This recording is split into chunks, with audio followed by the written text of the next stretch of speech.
Are you or someone you know on the perimenopausal journey and starting to ask questions along the lines of, I'm noticing that exercise is different. What does my body actually need?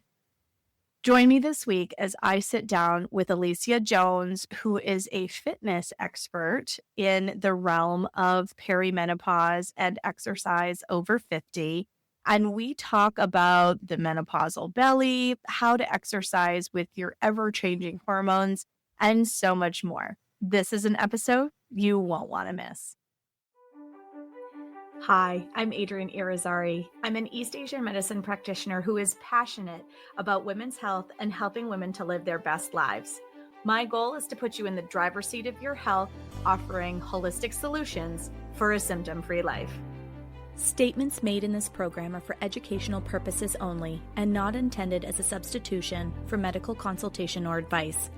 We do not claim to diagnose, treat, or cure any diseases. This podcast is inclusive and welcomes all gender identities. The focus of the program is on biological function, and we will use the term women throughout, but it is referencing physiological and social challenges for biology, not identity. Come as you are, I am happy you're here and welcome all performances of identity. I hope you find something helpful in this show.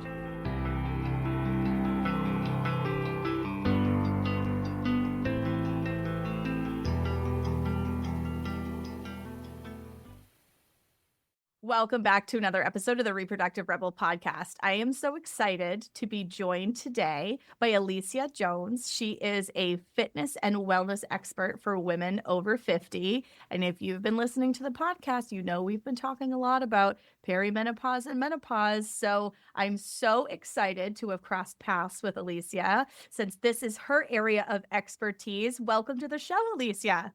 Thank you for having me. I'm super excited to be here and share all things about how to exercise and feel your healthiest and strongest with all of those fabulous hormone shifts. Yay.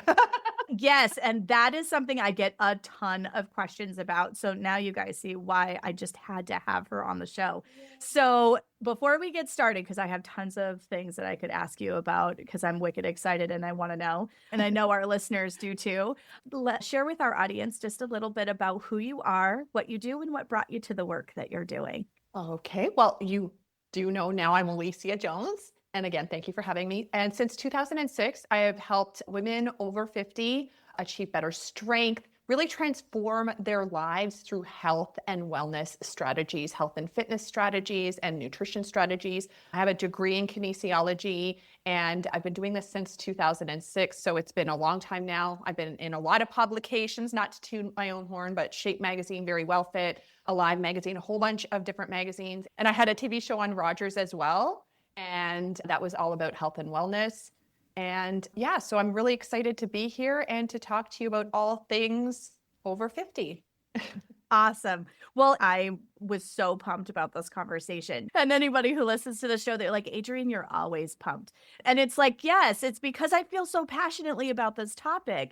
I have so many clients that come to me that are like trying to do the cardio hamster wheel in this age group because they start getting what they call the menopause belly, and they think calories in, calories out. I must run like a hamster on a wheel for hours on end in order to make it go away. And they're actually doing more harm than good.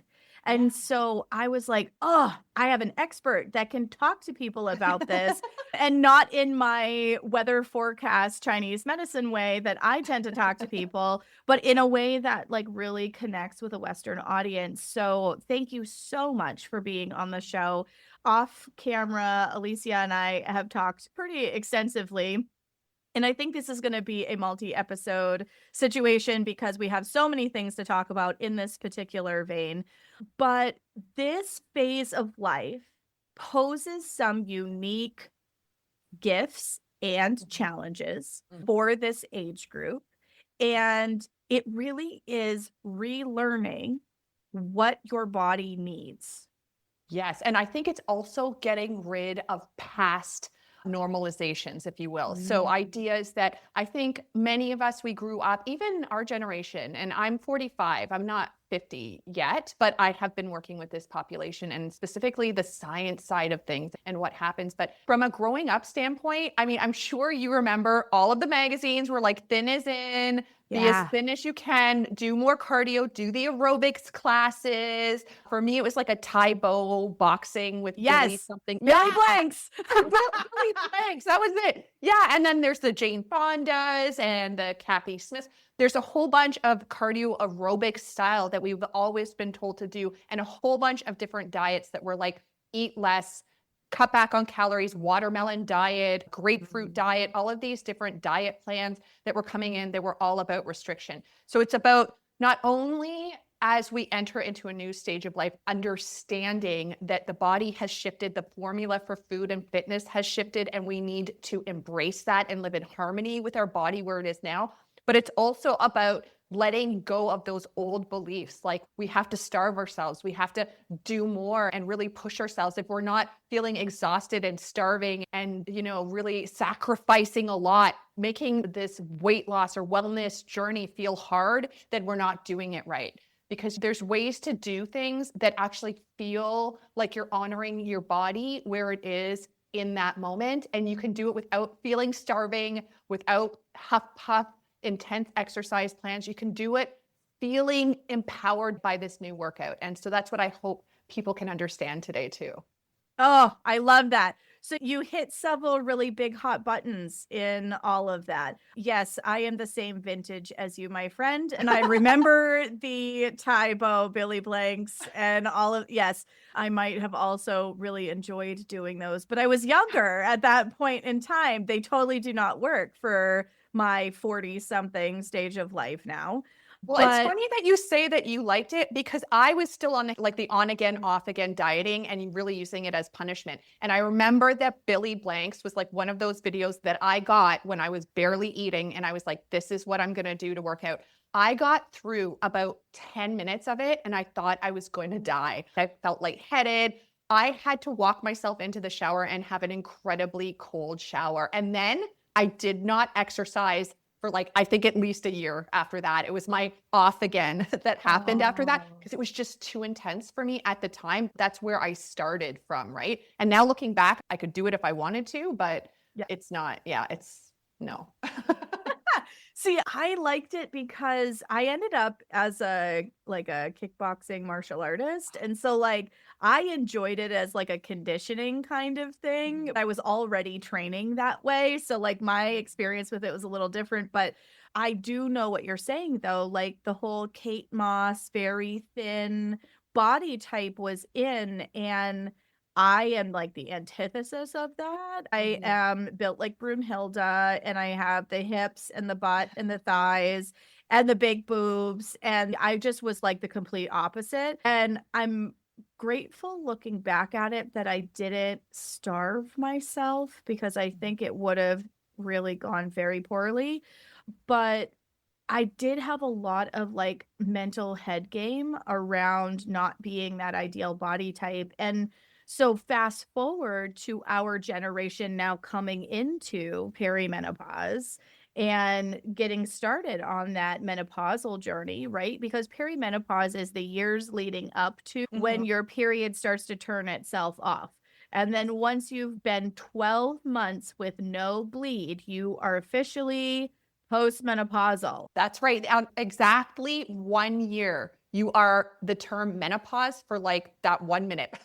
That Yes. one like second of time you are menopausal. Before that, you're perimenopausal. It can be up to 10 years. Yeah. So you can start to, depending on you and your cycle, you could start to be in perimenopause as early as 35 for some people. For me, it was a couple of years ago, I'd say around 43, 42, that I started to really notice that things were starting to shift, and definitely the food and fitness formula shifts. There's been a few really big shifts. Another time was when I was 25, there was a big shift that had to be made. Now going into my like early 40s, that next shift. And what's really great is if you know how to shift things, if you can really listen to your body and say, something's not the same. There's nothing horribly wrong with me. It's just that something has shifted. And now how can I manage my nutrition? How can I manage my fitness to really live in harmony with my body where it is now. And that's what is so important. So we were talking about cardio, right? I'm not saying don't ever do cardio. I'm not saying that. And if it's something that you enjoy, if you still want to do your Billy boxing, Taibo, I actually ended up liking it a lot of years later when I was fit. But if you like that sort of thing and you want to incorporate it in, great. But if what you're doing is copious amounts of cardio and maybe the newest trends in eating, there's a lot of discussion on intermittent fasting that are huge protocols, like protocols where you're eating once a day or, barely eating. And I get people that are like, I'm not eating before my workout, things like that. Even if they did serve you in your 20s, they are going to make it a lot worse for you as you're going through perimenopause into postmenopause for a number of reasons that I'm sure we're going to go into today. Yes, we absolutely are, because you touched on a really good point. So there were a couple of things that you said before. One is this martyrdom and sacrificial lamb idea, that it has to be hard. We have to kill ourselves for it. And if it's not grueling and we're not suffering, then we're not doing it right. Right. That's, I think, just a female mentality thing, because it's the same thing with our to-do list, and it's the same thing with our schedule, and it's the same thing with so many other aspects of our life. And the reality is we're actually not supposed to suffer. And if it is suffering, it means you're out of balance. So I wanted to mention that because I thought that was a really great point that you made with that statement of, if it's not horrible, then you're not doing it right. This is not the US Marines. Yes. Yeah, exactly. Right. But some of that's societal too. Think about The Biggest Loser, like Jillian Michaels yelling at people in their face. Yes, you're not feeling it. Do it harder. Like, as somebody who coaches, I don't care even if you're a man, a woman, however you identify, whatever the case may be. There's no way I'm going to look you in the face and scream at you, basically make you feel horrible for whatever weight size or capabilities you have. I just find that to be so disempowering, so horrible. It's not something that we need to be doing in order to find something that's actually going to make us feel good and strong and live our best second half. Yeah. Well, and the thing is, if people are yelling at you and you feel shame or guilt or whatever, either about the size that you are, the place that you're starting, your current capabilities, you're not going to stick with it. No, there's no way. It's like the rigid diet plan. The whole reason that they fail, I mean, some of them just make you nutrient deficient, and that could be an entire episode in and of itself. But the other piece of that is the restrictive part. If people don't feel like they can live at all, they're going to give up. Yes, exactly. Like, oftentimes, and I can see that mentality is coming in when I start working with somebody. Like, I'll say something like, how about let's talk about protein, and maybe we can get some good healthy proteins in you to enhance lean muscle. And how about cottage cheese? I'll say, let's eat some cottage cheese. Do you want to do that? Oh, I hate cottage cheese, but if you tell me to do it, I'll do it. There it is. Yeah. Yes. It's like, if you tell me to do it, I'll do it. And it's like, oh, but okay. So let's talk about the range of things that fall into that lean protein category. What could possibly work for you? I do the same thing with my clients. I send them a list and I go, here are all the things that are going to support your body constitution or help eliminate excess in your constitution. What of these things feels good to you? Yes. Those are the things to pull into your routine, because then it doesn't feel like a punishment.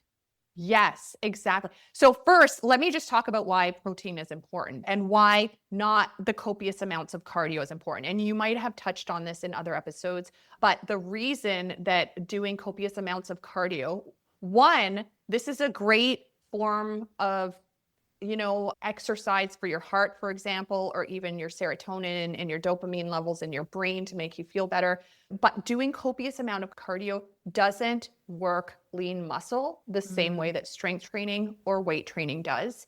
And when you are doing copious amounts of cardio, when we do cardio, our cortisol levels rise, which is a stress hormone. People get scared about that, but we all need some cortisol. If we had no cortisol in our body, we would be on the floor, basically in a comatose state. We need cortisol. Yeah. So when you do cardio, your cortisol levels rise up higher than they usually are. But then after the workout is complete, they drop down to a new low, a new baseline instability.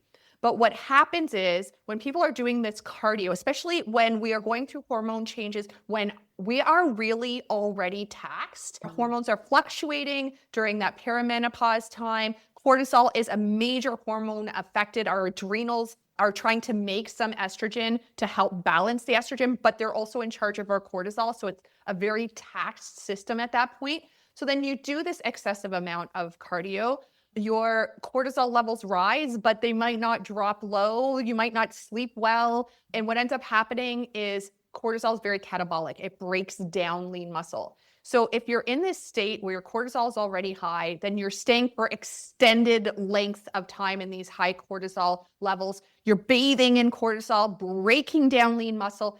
And we need lean muscle. Not only with age do we need lean muscle because it declines with every decade of adult life. And some of the research shows that starts as early as 20. That's So terrifying. yes, right? Like that's it. So every decade after adult life, but when estrogen levels drop as well, estrogen helps build muscle. Like think about all the things it does to build. It's anabolic, which means it builds bone. It helps with bone density. It helps with our heart system. It helps build lean muscle. And so when the estrogen is dropping, we no longer have that building ability. We need to be creating a stimulus on our muscles that's going to say we're going to build even though we do not have the same estrogen levels. So it's so important to be doing weight training to enhance lean muscle without bulking up. Oh, Right? I want to talk about that in a second. Keep going. Okay. Yeah, because that's a big one. Women are really afraid to bulk up. You Yeah. cannot bulk up. You have 45-fold less testosterone than men do. Like it's not possible for us to get huge. And if you're doing specific bodybuilding, that's a whole different category. I highly doubt that's going to be the case of many of us, even me, and I love working out. But the point is that, okay, so you want to build lean muscle, you want to enhance your lean muscle for strength, quality of life, metabolic reasons to help with balancing hormones, the whole 9 yards, we need that lean muscle. And so that's where we also need to have protein with our weight training. So weight training or strength training needs to be incorporated more as your quality with higher protein sources. And it's not that you don't have to do cardio if you love it, but you can shift your focus from doing copious amounts of cardio and always feeling burnt out with it to weight training. I love that. Okay, so protein, super important. People are going to ask, how much?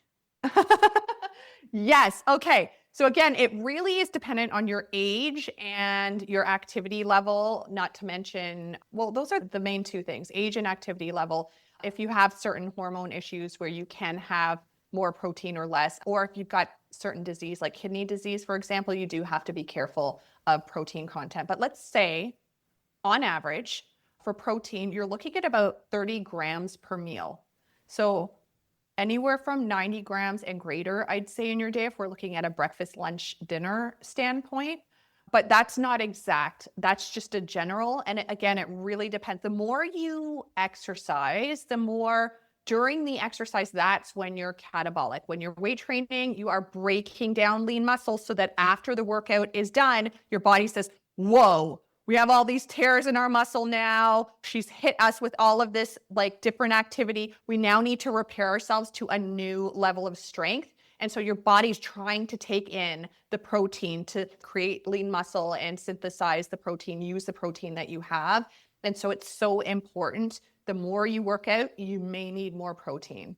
I love that. Okay, so I just want everybody to pay attention to about 30 grams per meal because that's a hard one for a lot of people. We have a very carb-friendly Western American diet, right? So like our Western diet doesn't emphasize these things generally.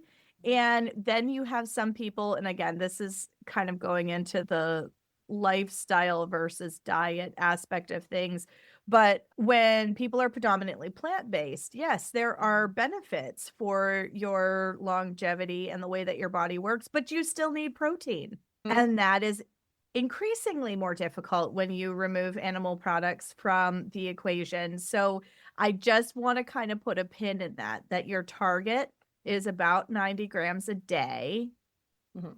And if at the end, let's say you don't want to have, like, there's certain meal at breakfast, I do not have 30 grams of protein. I don't. But if you can think overall of having that amount of protein in a day, we do know that with age, it is better to have multiple meals that have protein in it. So it doesn't mean that, some people say to me, do I have to eat every 3 hours? I heard that's what I had to do before my metabolism. And no, you don't have to do that. But we know that if you can get in more meals that have protein in them, when you are hungry, if you can make sure those meals have some protein in them, then you're more likely to maintain lean muscle. So it's because our ability to use protein is much less, again, as we age. So we want to be able to give our body as much protein as we can so that it can continually use instead of, having these huge breaks where we don't have any source I except love our that. muscle. Yeah. So the other piece that you had said in all of that, we were talking about the no, you cannot become a bodybuilder. Please do not panic aspect of things. I want to If talk you about want to, that's great. that's one of my aspirational goals for once I stop bleeding, because I really do like lifting heavy. And the fact that there'll be a little more testosterone in my equation by the time I get there, I'm actually kind of excited about that. Because again, remember I mentioned I built like Brunhilde. I totally have an endomorphic body. And I mean, I could deadlift a truck, but you'd never be able to look at me and go, oh, she's super strong. Like, I don't have any of that like definition that people strive for, because that's just not my body type. But I'll be able to see a little bit more of it when I go through this transition. So I'm a little more than slightly excited about that.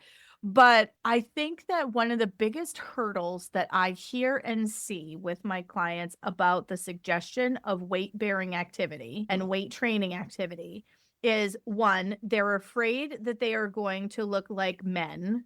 Uh-huh. And I love the fact that you already said, like, hi, your hormones won't allow that to happen. And I want you to dive into that in just a second. The other piece is the perimenopausal belly or the hormone belly, because that tends to be, and that softening, that little muffin softness that people start to get as they go through this transition. Those are the two things that I see as the biggest complaints and the things that send people to the gym. Yes. Yeah. Yeah. And the belly fat, that's what my clients call it. Belly fat, they call it the pooch. They've said things like, I wish I could see my toes again in the shower, because they're looking down. They're very honest and forthcoming about what they're feeling. And I can really empathize, because especially when you're going through menopause and those hormone shifts, you'll also probably notice a lot more bloat up to 2 weeks before your menstrual cycle, if you're still having your menstrual cycle, or maybe if it's off on no longer a regular time frame, you're still getting this bloating at strange times that come in. So first, let's figure out a little bit about what's going on. So as estrogen levels drop, estrogen once stored that fat in our hips and our thighs, and we no longer have that estrogen, so more fat is stored in our stomach area. And we know that this fat is insulin resistant, or it's basically, as our insulin levels are also shifting at that time, we tend to get more belly fat as well, because that tends to be an area that is an easy source of readily easy energy. So we start to hold more fat in that area. And then if you're adding on stress, higher cortisol levels, belly fat also tends to accumulate more and weight gain, and we become a lot more insulin resistant, because once again, when our cortisol is high, we used to have a high cortisol because we were running away from something, running away from the bear, right? Right. Or like the tiger or whatever it was. So we needed really fast energy sources to be able to run away from these stressors. And so we would have some belly fat because it's a very easy energy source for our body to get. We can use it right away. We also want to store it there so that we can use that energy right away. And so with these shifts in not only the drop of estrogen, but the cortisol and our insulin sensitivity is also shifting. There tends to be a lot more fat around the waist. And then you add on that bloat that comes in because you are during this time as the hormones are shifting, we are retaining more water at certain times. And you can gain up to 4 pounds just from water retention. So it's another reason why if you do decide you want to lose some weight, maybe throw out the scale and do another way of understanding how you're losing weight that does not involve the scale. Yes. Oh, I love that. Thank you so much for saying that, because I do tell my clients that, because some of them, like when they use apps like Noom and things like that, they get really hyper focused on the Mhm. number on the scale. And it's like, but your hormones will actually make that number vary so much. And particularly during this period of time. So, as a Chinese medicine practitioner, I talk about how the body moves in 7-year cycles. So every 7 years, our body has some sort of a shift. You mentioned 25. I thought that was very interesting. And then you mentioned a couple of years ago, meaning you were Mhm. close to 42. Mhm. 42 is where yin begins to decline, according to Chinese medicine. So, like, you were like spot on in terms of the way I've been trained, in terms of where like these Interesting. big shifts start to happen, and they happen for different reasons at different times. 35 is a big one. So Oh, women, it's like 5 times 7 is, right? So that's how we can figure out where these benchmarks are. So it's funny 7 you times mentioned that 7. because at 35, though, I felt like I was at my peak Yes. physically, like the way that I felt strong. Everything just felt like it was really flowing well at Yes. 35. Yes, and it did for me too. Those 7-year benchmarks, you can start to notice like little symptoms creep in 2 years on either side. So for me, I had that peak feeling at 35, and it wasn't until I was late 37, almost 38, that all of a sudden it was like this like downshift in a car where my stamina for life was different. And it wasn't huge. It was just like I would work the work week and maybe have an event that I was appearing at or speaking at or whatever on a Sunday. And then I would start to try to work like the same on Monday, like nothing had taken place over the weekend. And I remember thinking, wow, I'm way more tired than I thought I would be right now. Oh, Like, oh, that took a little more wind out of interesting. my sails than I thought. So 35 is that invitation for us to really evaluate our output versus our input, the balance between rest and play Mhm. and work. And so that feeds. So as you're talking about like cortisol and stress, right? If we don't accept that invitation at 35, couple years on either side of 35, Which many of us don't, by the way. oh no, we totally don't, because we think we can drink and work and life the same way that we did as we were 25. And so then like we get to 40 and all of a sudden people reach out to me and they're like, "Oh my gosh, I'm having 2 periods a month. What happened?" Yeah. Or I'm spotting in the middle of the month and I feel like I'm having my period in the middle of the month, but it never comes. And then 2 weeks later it comes. For me, people reach out and they're like, all of a sudden I woke up, like, because they had their kids, their kids in their 30s or their 20s. And then they're like, all of the years were a blur. Everything was a blur. And so, like, you've just had a child. You kind of know how this goes. You have kids. You're trying to take care of your kids. You're trying to work. You're doing all the things. All of your energy could easily go outwards. And it's really hard to start to notice what's happening with your body. So Yes. many of my clients, they were sleep deprived, that you just kept on going with that. They gained weight, and it was something that was just like, you know what? It's not something I can think about right now. Yep. And then in their 50s, that's the population I work with, in their 50s, something has shifted. Maybe the kids are a little bit older for them, or, it's a different stage of the career. It's that last leg of the career for them. And it's like all of a sudden something happens. They see a picture of themselves, or they feel that drop of energy. They feel achy. They're able to be present in their body and say, something doesn't feel right. I knew something was happening, but I wasn't really with it. And now I'm really starting to notice that thing now. And this is when I want to do something. Well, and that veil of estrogen softens it. Like you notice it, but your energy is still very home and hearth, right? You're focused on pouring your chi, your vital energy into your family. And then where you're describing is 7 times 7 is 49. Okay. So this is where all of a sudden women start asking these questions like, what do I want to do with my life? I have literally put myself on the back burner this Mhm, whole time in mhm. service of my family and everyone else around me. I want to go on girls' trips. I want to Yeah. finish the degree I didn't finish. It actually is the energy. What you're describing is the energy that Chinese medicine recognizes as where we head in what they call coming into second spring, which is this Mm. menopausal. Isn't that beautiful? It is really beautiful. Because it's all about this new beginning. And it's so funny because men go the opposite direction. They've all been external and they go through this thing called andropause and they Yes. want to turn home and be more home and hearth. And they don't want Yes. to go and do and so we still remain Mars and Venus, everybody. Sorry about that. As we get older, our energy changes and then our partner's energy changes if you're Yeah. in a heteronormative relationship. But you know So, what? One of the ladies that I interviewed for a summit before, she's a naturopath and she's very much into cycles, right? yeah. She was sharing, and I thought this was really beautiful.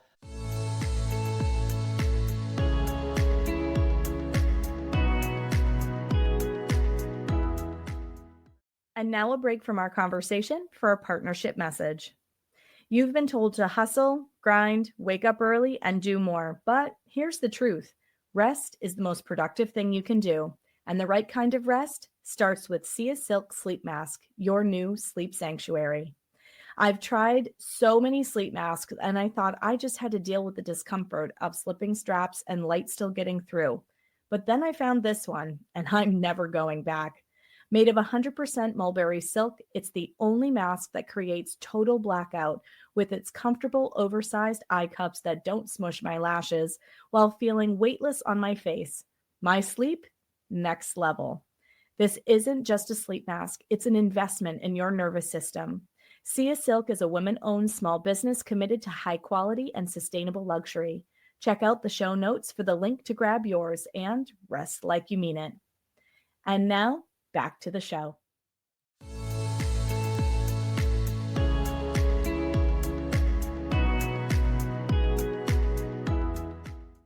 Women, we go through understanding what daily cycles are in life, right? Yes. Moon and sun cycles, we go through, but we can go through daily cycles in our hormones. We can be very happy and then sad and then mad all in one day. We've had this, we can go up to a day of these cycles. And so until from basically puberty all the way up to postmenopause, we have these daily cycles of emotions and feeling dictated by hormone and dictated by moon and sun.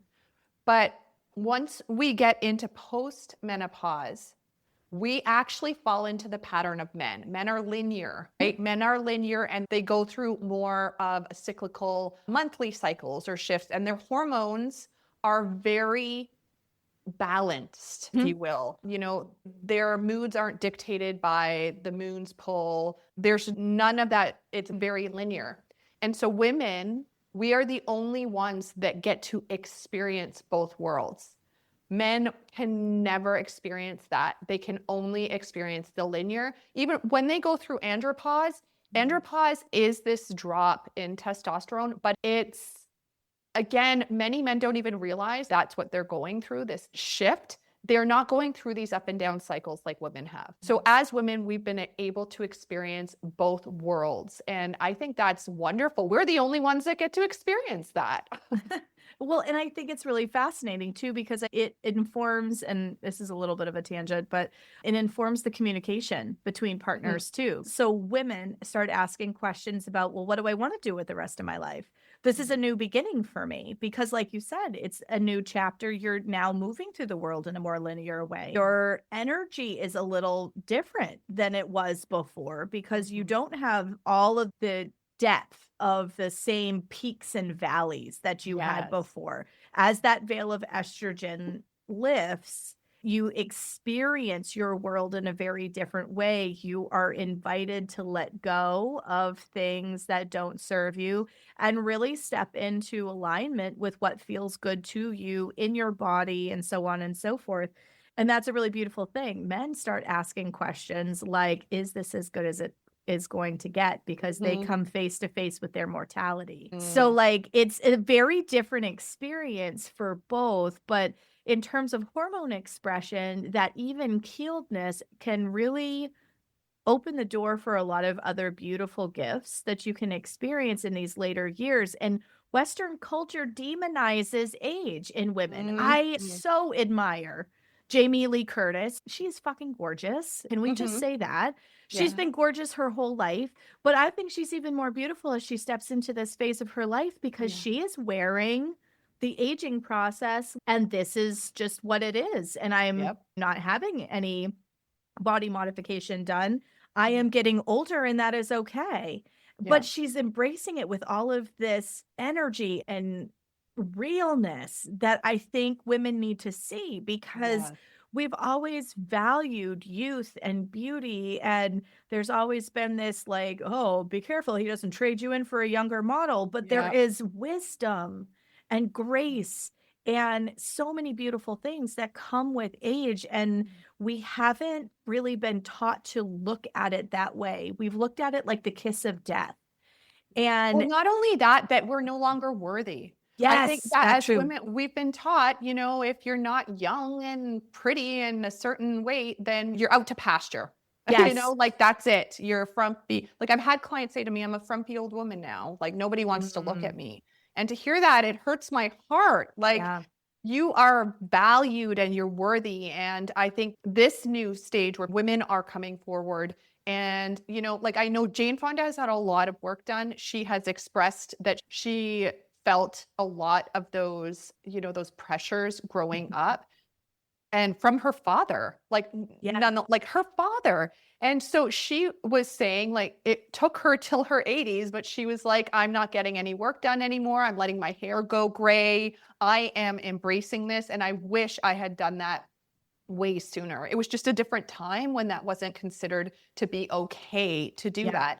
And I think we're coming into this world where people are starting to embrace who they are and Mm. stand up for themselves as well. So I'm hoping that more and more women come forward and say, this is our time now. We are going to go through this second half as healthy and strong and vibrant as we Mm. can possibly feel. Well, I mean, and there's millions of us that are hitting this benchmark. Mhm.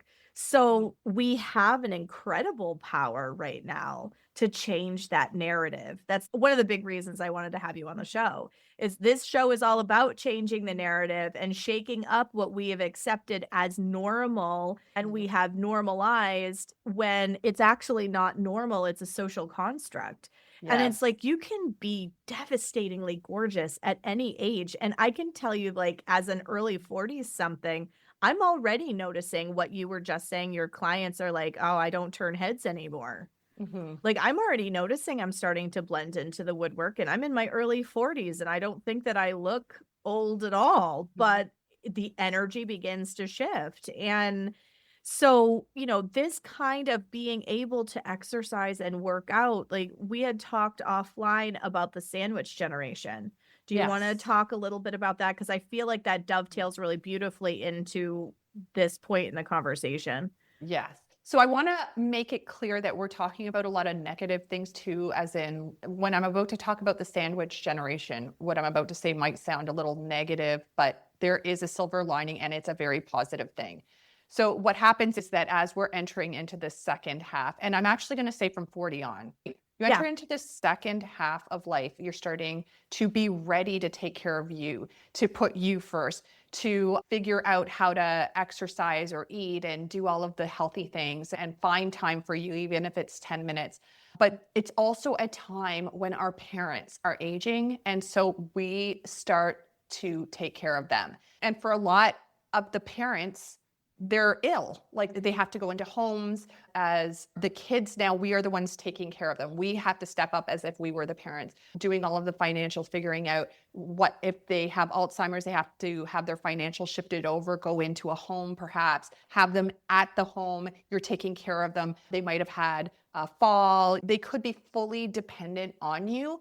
Plus, at the same time, you could have kids, right? Or kids that Yes. are, even if they're a little bit older, they still need you, right? So you are sandwiched in the middle between taking care of your parents and still having kids and probably still working on your career. You're trying to do it all, but it's also supposed to be this time that you're going into your second half and it's supposed to be a celebration. It's supposed to be something that is for you. So that can feel really taxing in a lot of different ways. I mean, I don't know how it is for you. My mom, she's 81 and she's still really healthy, but there are vulnerabilities that I see sometimes. Like, so we ended up moving here so my mom could downsize, and we have the home, so it's 2 units. So she lives in the house with us, but she has to ask us for things that before she had no problem doing. You know, things that like I think it's like a 5K, which is 10-pound huge bag of bird seeds. And she's like, she ended up hurting her leg. So she's like, I need you to take it down for me. And my mom is not like that. She's very independent. She's actually pretty fit. It's just this one leg that's acting up. But you see that vulnerability, that moment when it's like she needs us in order to help her out.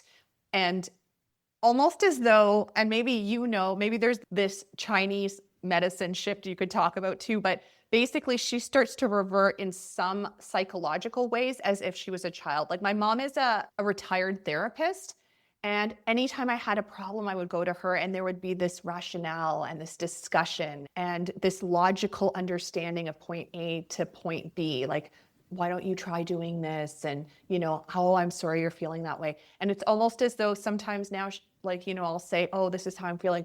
Why? What is that? Like, it's Yeah. this shift that's happening. And I start to see the roles reverse in certain Mm. ways. And again, my mom is very, like, she's a sound in her mind. She does have a bum leg right now. She's going to physiotherapy for, but there are moments like that when I'm like, things are shifting, like Yes. very much shifting.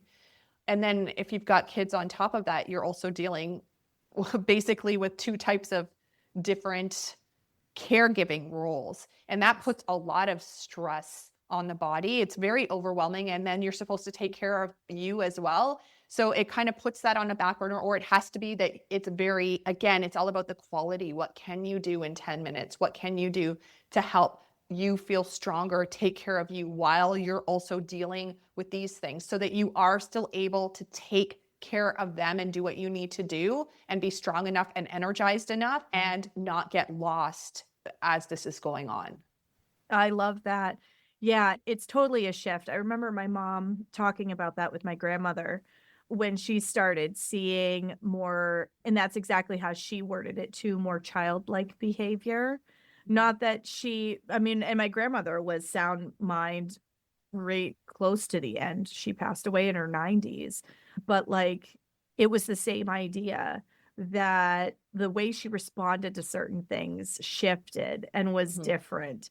And that really signaled both of my parents, wow, okay, we're going to have to approach this conversation differently. And that all takes mental energy. So when we come back to this cortisol aspect, there are lots of things that are vying for your time and attention, and, I mean, I look at where I'm at, I just had a baby and I'm in my 40s, Yeah. right? So, like, you're seeing not only the demands of aging parents in terms of supporting, and I say demands, I don't mean that in a negative way, just that they do require a little more time and attention and support.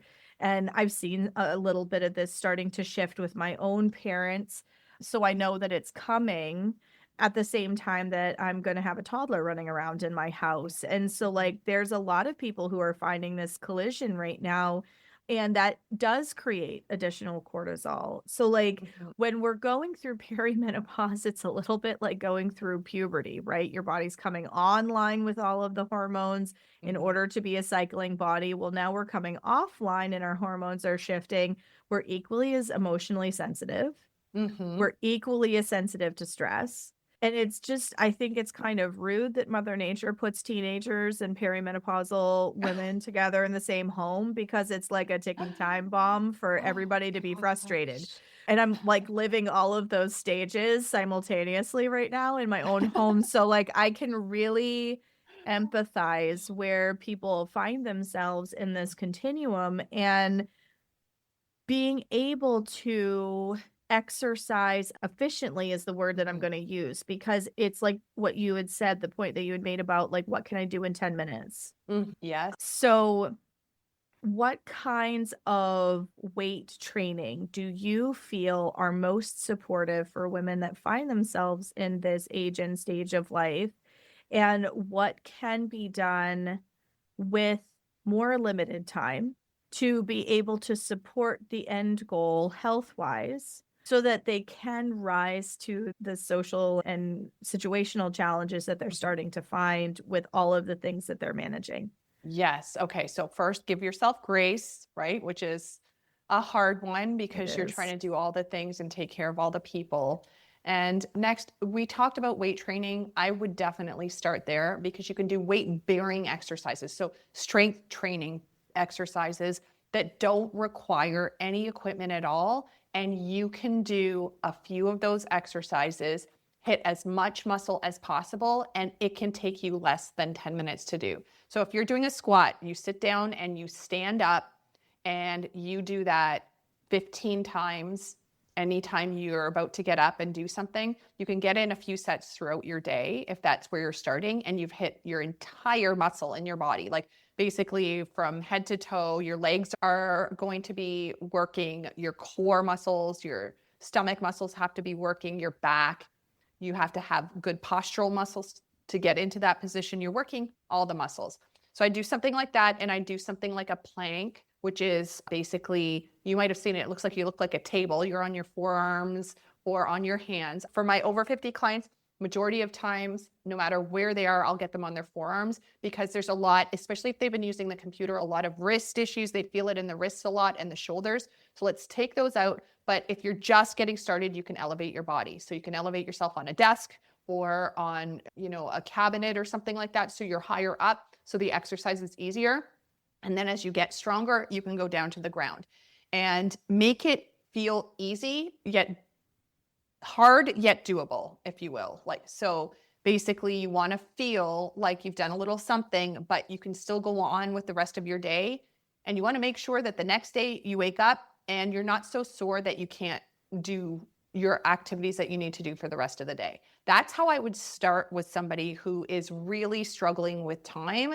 And it's so hard to get back a moment of them time. They just Mhm. need to start with something. And that's where I'd start. Oh, I love that. That feels very manageable without a fundamentally huge change in the lifestyle. Because I think that's where some people really get hung up, is like they think that they have to like go to the gym 6 days a week, and they think that it has to be an hour every time they go. And how am I going to carve out that kind of time?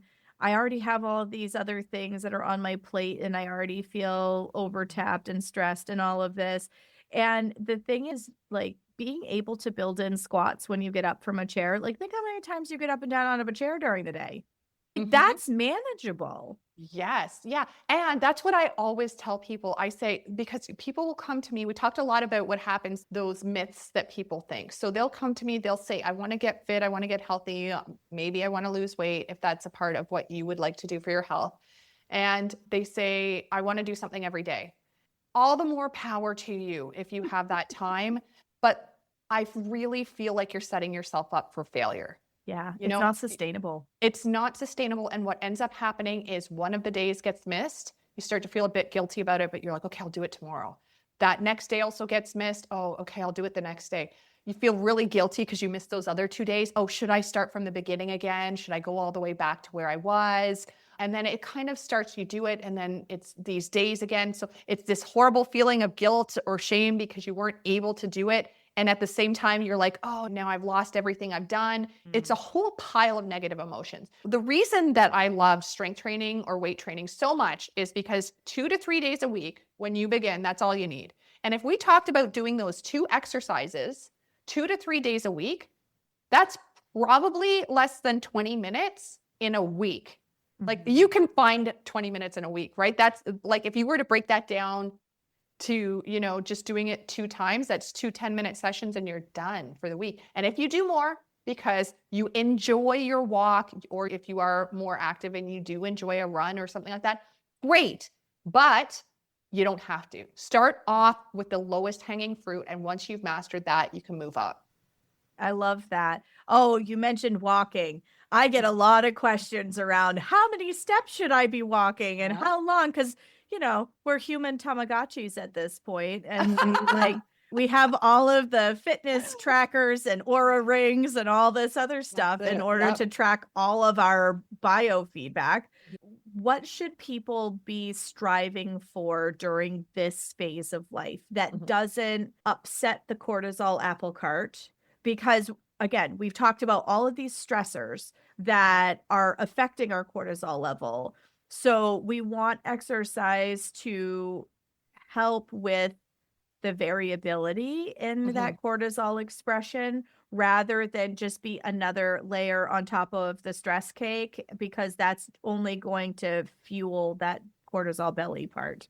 Yes. Yeah. So first off, I do have a Fitbit and I love analytics. That's one of my things. I love it. I could look at my Fitbit analytics, and I've got a Polar Beat, which is a heart rate monitor we didn't even get into high intensity interval training, but for, seeing what the heart rate zones are there. And, I have an app that tells me when I've my strength training workouts, I put in how much weight I've done, because I love that sort of thing. That's my personality. I like to see last week I lifted 190 pounds and this week I could do 200 or something like that. I like to see that. And I also, when we're talking about women that are still in their cycle or that are going through fluctuations, I really love my analytics as I'm in perimenopause, because I'm like, I could go to the gym and be like, I'm floored.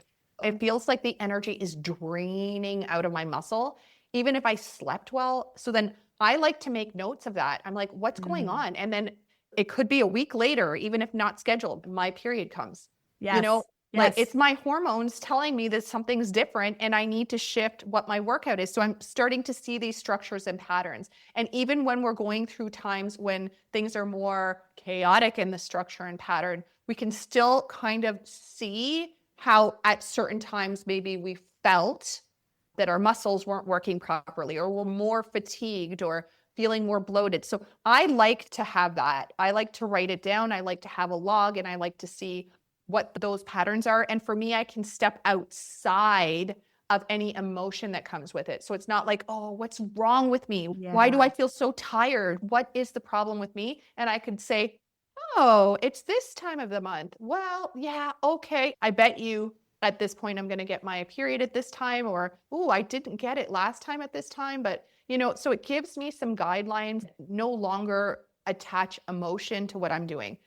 But I do get that many people, they feel like you were talking about with metrics, like with the scale, they start to really feel like, oh, I'm getting obsessed with that and the numbers, and it's really hard. So if that's you, don't do it by all means.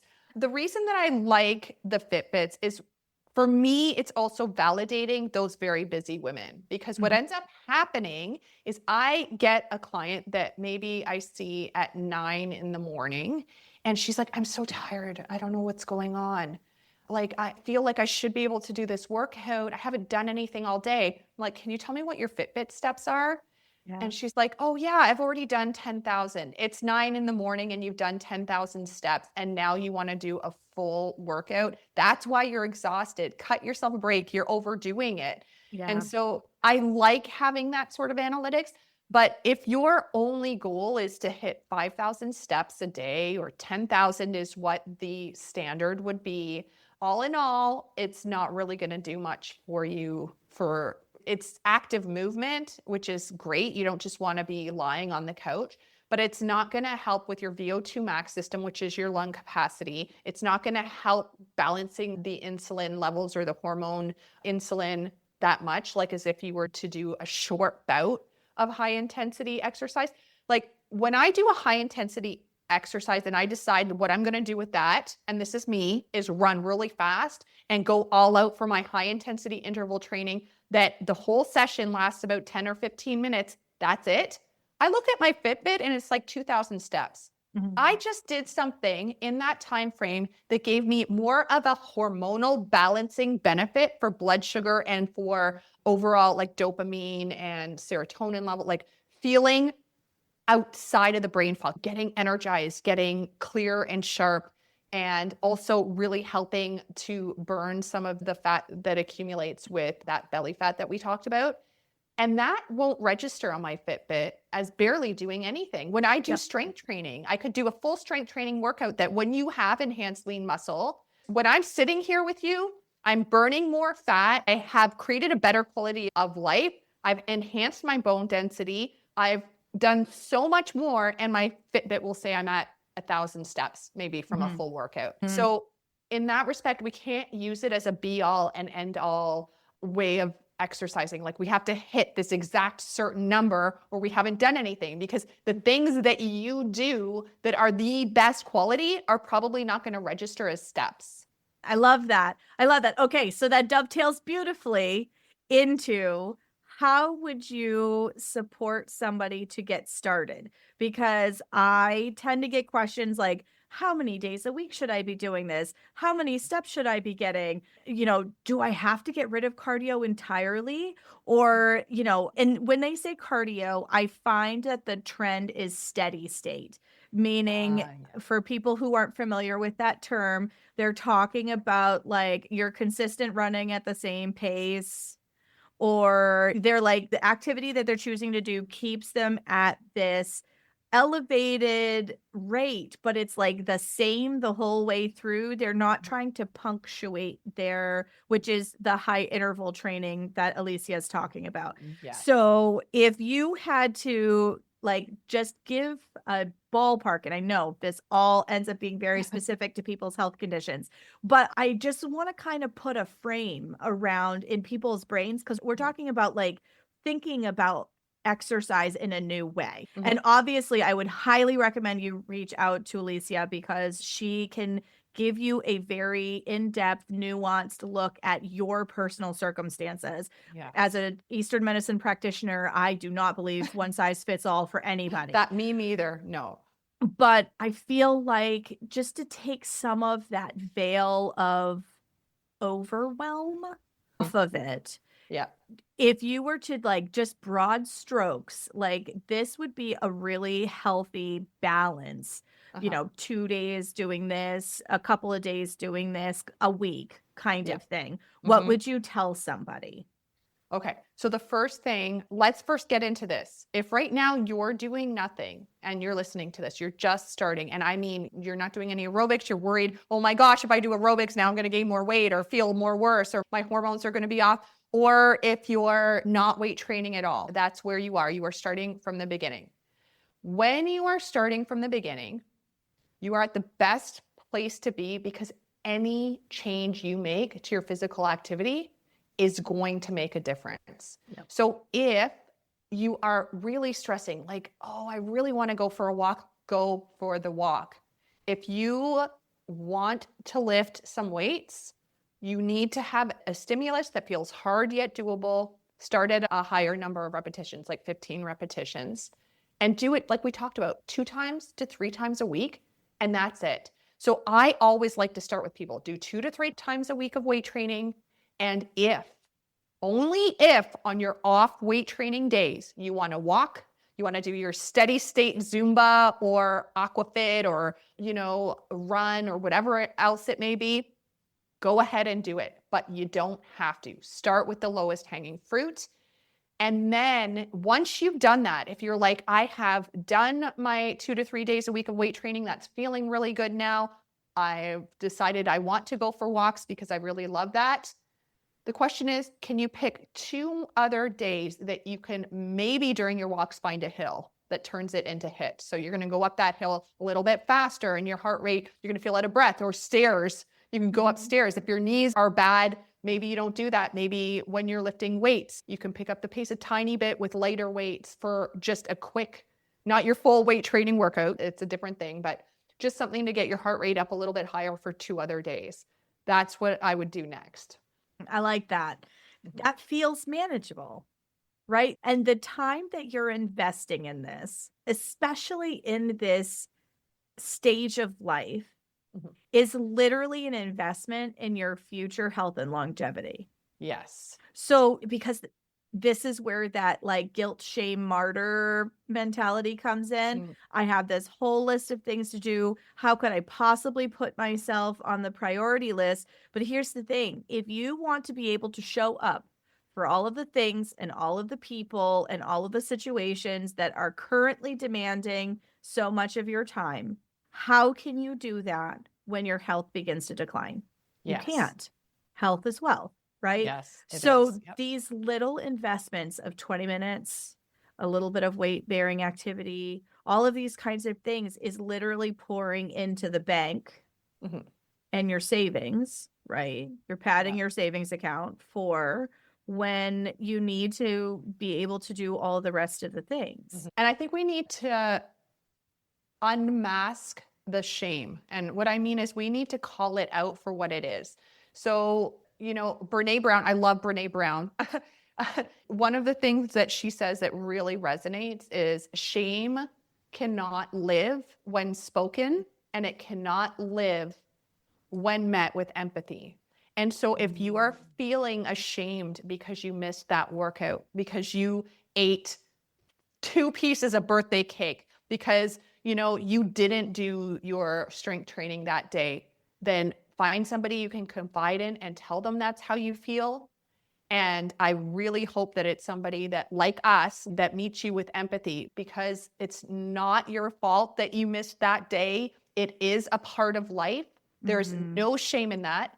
You will have moments when those fire emergencies come and they are going to throw the plan off track.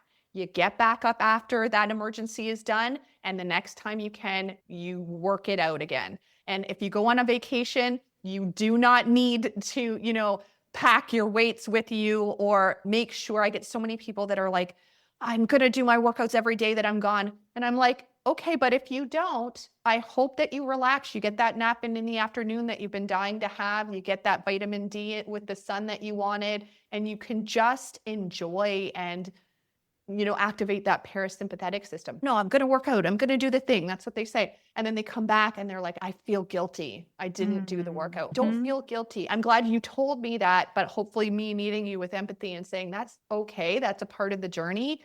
This is a lifelong dedication. And it doesn't mean you hit a number on the scale and never leave that number. It doesn't mean that, lift a certain weight size and every single day you're doing that and you never fall off track.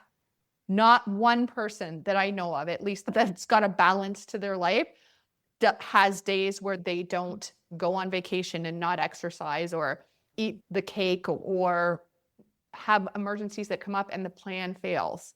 It's all a part of it. Oh, I love that.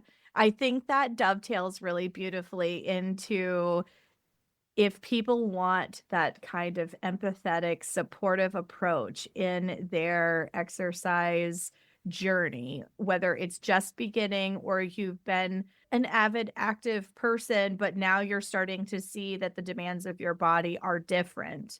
How can people reach you, Alicia? Well, thank you for asking.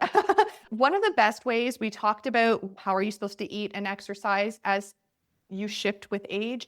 And so I do have a masterclass, a free masterclass that's called the 3-phase food and fitness formula. Every woman over 50 needs to know to melt away the midlife, midsection, increase strength, and achieve optimal health.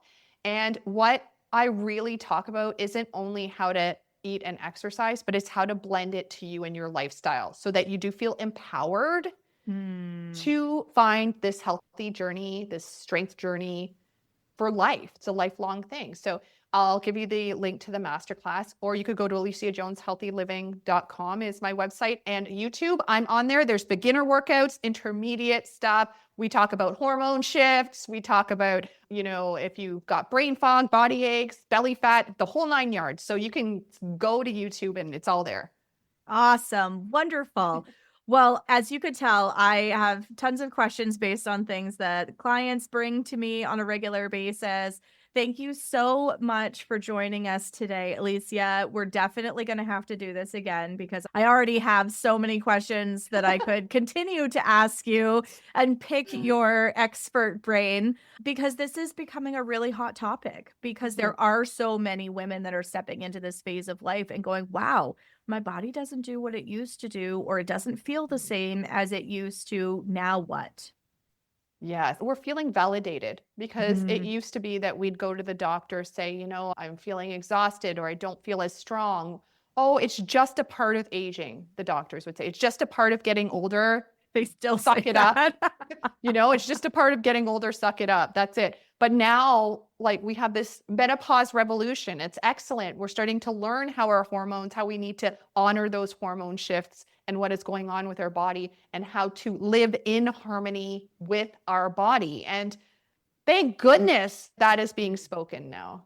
Oh, I love that. And I love the work that you're doing. It is such a well needed resource in this phase of life.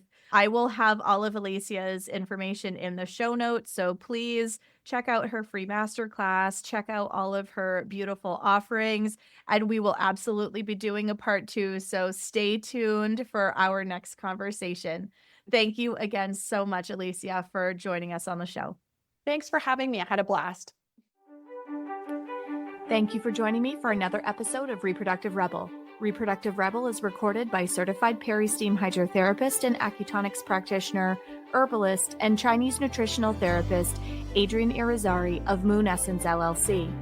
If you are interested in setting up an appointment for one-on-one support, ordering from our store, or checking out our course offerings, visit our website at moonessence.life.